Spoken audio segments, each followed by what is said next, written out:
We have the largest solar event to take place in the last 6 years, possibly the largest one to take place in the last 20 if something comes of this.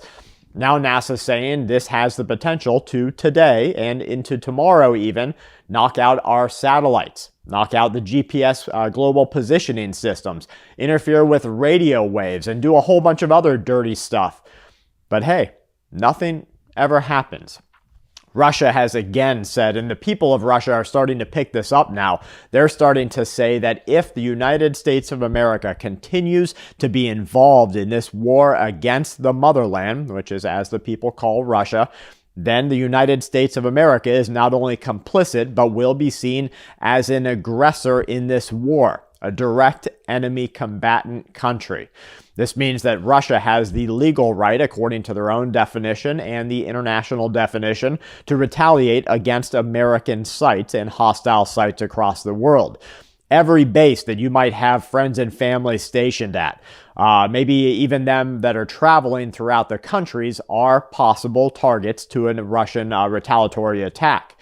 We have Israel getting ready right now for what they say will be one of the largest attacks that the country has taken. This is after they went and assassinated an enemy country's main leadership there. The United States of America threw Israel under the bus, and they said, hey, look, Israel did it. They didn't tell us they were going to do it first, but they did it. That was before, of course, Israel started categorically denying that they had any part in this.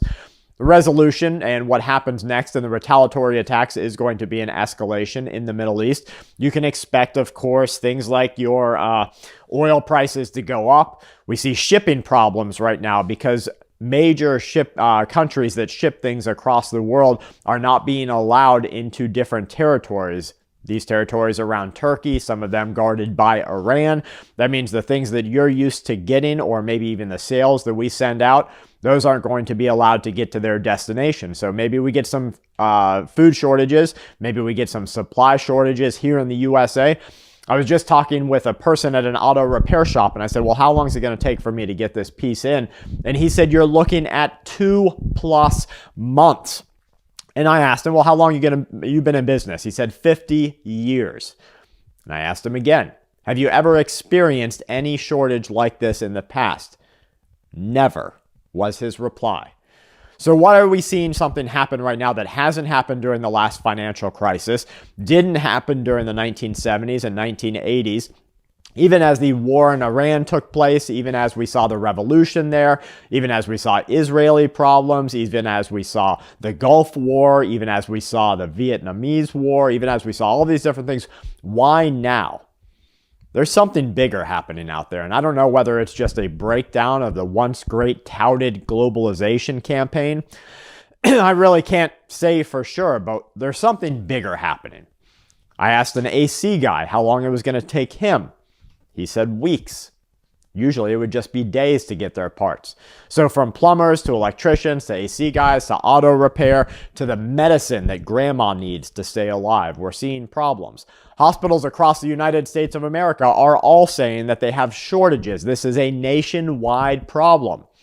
How don't we have these things talked about on a day-to-day basis when you flip on the TV, when you open up your phone, or when you go onto a website? They're not talked about on a day-to-day basis because they know that there is only a tentative, that means a very slight and conditional hold that the U.S. government has on social order inside of the United States of America.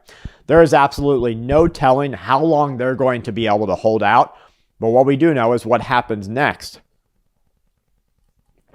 What happens next is going to be chaos and madness. The FBI has already warned police departments about it. The CIA says that there's threats from all across the world.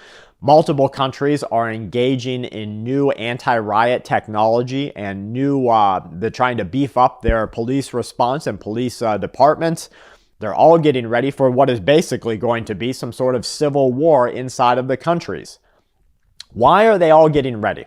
It's not talked about on the news. The police departments and law enforcement and government agencies and militaries are all getting ready for something, and you're being divided on what you should believe and not believe.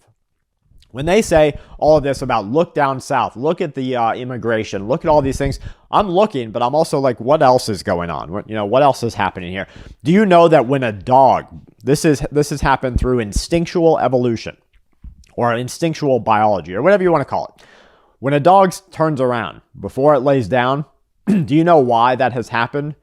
Well, researchers say that it's because that was the dog's last chance to look around, to gain a 360-degree look at what was happening, to see if there were any predators, see if there was any sort of intrinsic danger, to see what was happening before they rested themselves and put themselves